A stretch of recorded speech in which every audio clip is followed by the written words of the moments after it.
Hey Tribe, it's Gavin Syme here, and I wanted to talk quickly about something that I think is really important about contrast. Almost every tool you're using is a contrast tool in some way. And this might sound like I'm waxing photographically philosophical, but bear with me for just a moment and I'm going to show you what I mean and why this matters, because it's going to help you see your light better. And I think that this really is why masters and greats like Ansel Adams really were so passionate about getting their separations, their delineations between lights and darks, using zones like I talk about in my exposed workshop and things like that, and why that was emphasized so much by the masters from the film days. But let's not talk, let's show. I'm going to come over here, and right now I'm in Lightroom, but I'm also going to be in Photoshop for this. I want to take this image. I was just working on a workshop today for my Photoshop course, and I was playing with these different settings, and these are things I know, but it kind of came together for me in a little bit different way. We have this edit that's had some Lightroom editing, it's had some Photoshop editing, but I want you to look at our sliders here. We keep seeing these sliders and we have things like dehaze, clarity, texture, then we have sharpening. Well, what does all that mean? The truth is they're all doing essentially the same thing, just with different algorithms. So in the Photoshop area, if we wanted to do clarity, we basically did a high pass filter. And so what I mean by that is this, look at the screen. If I go to this image here and I crank up the clarity, I get kind of this gritty clarity look that's easy to overdo, especially in portraits. Okay, let me undo that. Let's go to Photoshop. Here's that same edit in Photoshop. I'm gonna go up here to Filter menu, okay? Go to Other and go to High Pass. If I go to the high pass filter, I can now control the radius of my high pass, or essentially how many pixels it affects. If I turn this really low, it's almost just like sharpening. As I turn it up, it gets more intense. So I'm gonna go here and I'm gonna put this to say 6 pixels, right? And click OK. All right, now I have this weird high pass image. Well, what I need to do to make it look normal is do a blending mode. See, this is how we used to have to do everything in Photoshop, is manually. And now we have these algorithms in tools like Lightroom, like Capture One, like other raw editors that allow us to do effects that are similar in different ways, and algorithms and sliders. And those are good. I'm not trying to knock the sliders. Although when we do it manually, like in Photoshop, as I show in my Photoshop courses, we can refine more when we need to if we do it manually. Okay, let's go and change the blending mode on this to soft light, for example. All right, so now what we have is effectively we've increased the clarity. If I took this layer right here and I drug it down to the plus and copied it, I've doubled it. Now I'm doubling it again. And you see what's happening. We're getting this kind of over-the-top clarity now, almost that HDR-ish look, right? Well, that's actually not HDR. What people associate with the HDR is this high-pass, ultra-clarity kind of look that often was a result of the way contrast was interpreted in HDR and the way it was edited out in HDR in early HDR processors. So that high clarity look that's often thought of as, oh, you did an HDR, actually doesn't have anything to do at all with the HDR. The HDR, as I show in other videos and using tools like my natural HDR presets, HDR is all about pulling out dynamic range. It's about balancing the lights and the darks, not crushing everything into the midtones and then adding a bunch of clarity, but about a balance between the two and being able to extract those highlights in the sky, etc. Let's look a little more. And I'm coming to a point on this, so kind of hold all these thoughts for the end, and I think it's going to come together for you. Let me go back to the screen and delete these high pass filters I've done, right? Okay. Let's look at this edit here. You can see I've kind of done a dynamic range edit with this. Here was an image that I took out of Lightroom. I'd done some editing and then I brought it to Photoshop and I ran one of my actions and did some dynamic range editing. Now it almost looks like I add clarity to this as well, but if you look at my layers here, I didn't add clarity. There might have been a little clarity in the camera raw edit that I did to pull out dynamic range, but look what's happening here from this contrast layer. Okay, if I turn this off, it looks like I've just taken the clarity away. If I turn it off, it looks on. I've added contrast, but it looks like I've upped the clarity. Why is that? Because there's not that much difference. Let's double click this adjustment layer and look at this curve. This is a fairly strong contrast curve that pulls down the blacks and separates them fairly defined from the midtones. Okay, so you can see if I lifted this, it would look a lot less, well, it would just look weird and not very good. But if you look at this layer, and if I turn up the opacity to intensify this layer, I'm adding contrast, but there's a strong similarity to what we see over here in Lightroom with the clarity slider. Okay, it's a little bit different. It's a different algorithm. Let's look at texture. Let's zoom in and look at texture. Texture, people say, well, what's the difference? Well, texture is a little bit more finite, right? It's almost like sharpening. If I crank up the texture and now it's too much, but you see what I mean here. There's texture, all right? There's clarity. Clarity is almost like high pass.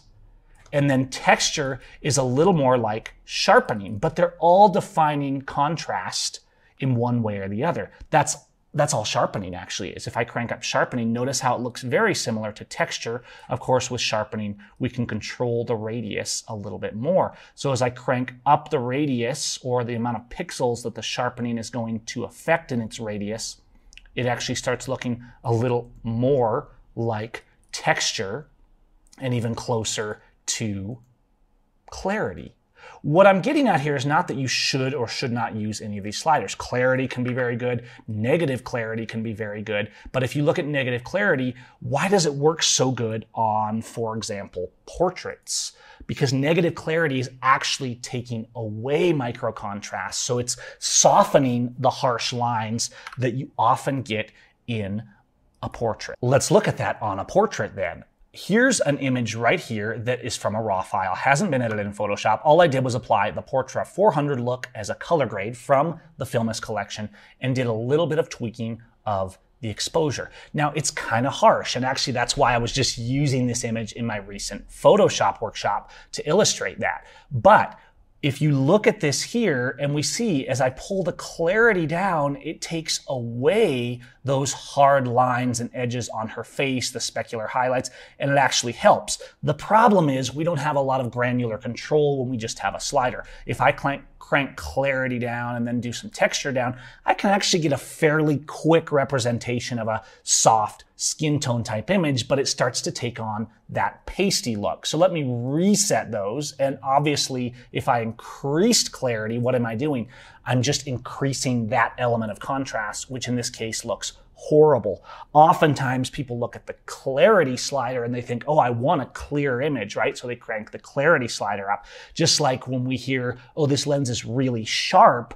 Well, that can be really good if I'm doing a landscape or something like that. But the truth is, if I grab an old vintage lens from the 80s like this and put it on a camera and use it for a portrait like this, I'll probably get an amazing result because the softness and the way that lens renders contrast is really good. We don't want this image to be this way. And in fact, I used this image in our Photoshop examples because it was a great example of how we can use pixel painting and more detailed controls in Photoshop to control that contrast. Look at what I did here, right? So I did a little bit of skin retouching to start with. I'm just working up the layers. I'm not gonna show you the whole process I did because it would take too long, but you can see I cleaned up the skin. I did some burning and dodging. And what was I actually doing with burning and dodging? Look at these rocks back here in the background. I actually burned and dodged the highlights on these rocks to reduce the contrast on the background elements. So I didn't just darken it. This is why it can be very powerful to burn and dodge in Photoshop, where we have a much higher level of control than in our raw editor. By burning and dodging more specifically on shadows, highlights, midtones, etc., like I show in my classes on burning and dodging, you can see that we're actually controlling the separation. By changing the difference between a highlight and a shadow and making it less, we're just controlling contrast. Let me show you an example that's in the extreme of that. And I go down to my adjustment layers. Let's put a curve on this. So I'm gonna go to curves, and you can see right here, I have my curves layer and our histogram right here. Okay, so right is light and left is dark, just like on the histogram. If I drag this down, you can see my highlights start to go down. I'm going to drag my highlights to exactly the middle of this. Now I'm going to drag my shadows up. Watch the image disappear. As I drag the shadows and the highlights and the midtones, what just happened to our image? It disappeared because it all became middle gray. This is what happens in a lesser extent when you overdo, for example, an HDR process. If you crush everything on your histogram into middle gray, it goes like this, right? Here's your histogram, different levels of shadows, highlights. It's kind of like a dance, right? You crush it together and eventually it gets here. That's what we just did on this image. Obviously, there's no practical point in this other than to illustrate everything we're working on, even down to our burning and our dodging. And let's look at what I did with this image to finish it. Is I did a pixel painting layer where I just painted gently over with a brush and colors to then control the skin tones. Look at what's happening here with, for example, the specular highlights on the legs, how we softened that skin. Even the fabric of the little shorts here is being softened. The glare off them is being softened. If you go up to here and look at the face, what do you see? You see that we've actually taken the shadows of the face and reduce them by just painting in. We've eliminated the specular highlights. And of course, I could, in Photoshop, increase or decrease that depending on how intense I wanted it to be. You actually have to be careful with this level of contrast control, because as we take away that roll off on the face, I didn't want it this dark, but if we take it away too much, notice how her face starts to get wider here. So you have to control how much you do that, because instead of just micro contrast with a slider, you're controlling the delineation between shadows and highlights. You can see the image we took out of Lightroom, how it's got strong specular highlights.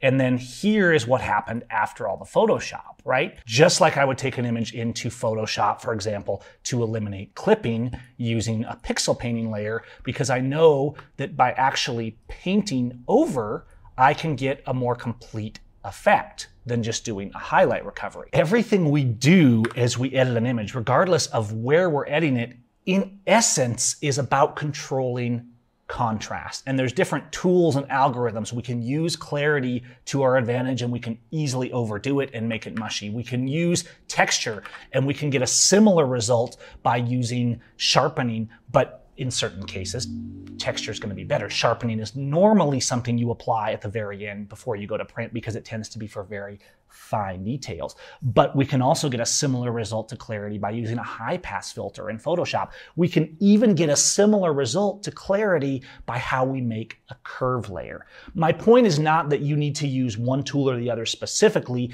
Use the best tools and refinements you have in your arsenal to improve your images. My point is that if you understand that each of these elements is just different algorithms to control contrast, and that contrast is essentially simply you defining separations between light and darks. If you place black next to something that's not quite white, it looks like pure white because there's a strong contrast between it. Just like on your TVs, they're always talking about contrast ratio because they're talking about the difference. How black are the blacks? Because when the blacks are really black, they make the whites seem whiter. That's why it's so important to understand that blacks, not always clip blacks, but sometimes very close to it, are your friend. If you look at master black and white photographers for the past 100 years, you'll see really rich, contrasty blacks in a good number of their images, most of them, honestly. Why?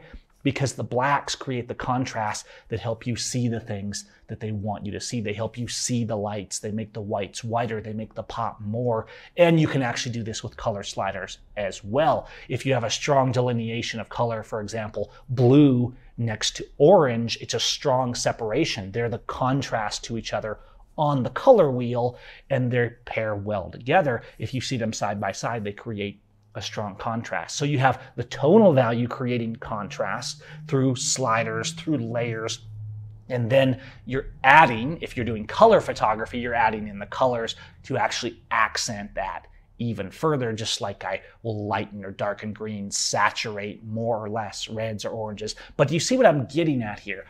Everything we're working on in these apps, regardless of what the slider is called, usually comes down to some form of contrast. And these sliders that we often think of as new in, let's say, a raw editor like Lightroom, maybe texture or clarity or dehaze, are not actually that different than curves and tools and layers and blending modes that we've been using for years. They're just different algorithms to help make it easier. It's all about your visualization and where you want to put the contrast to draw the viewer's eye directly to your subject and highlight that. I hope this makes sense. I hope you found it useful. If you did, hit that like button, hit that subscribe button, leave a comment and let me know if this is even relevant. I just thought it was kind of neat to analyze how contrast is working behind the scenes. We'll see you guys next time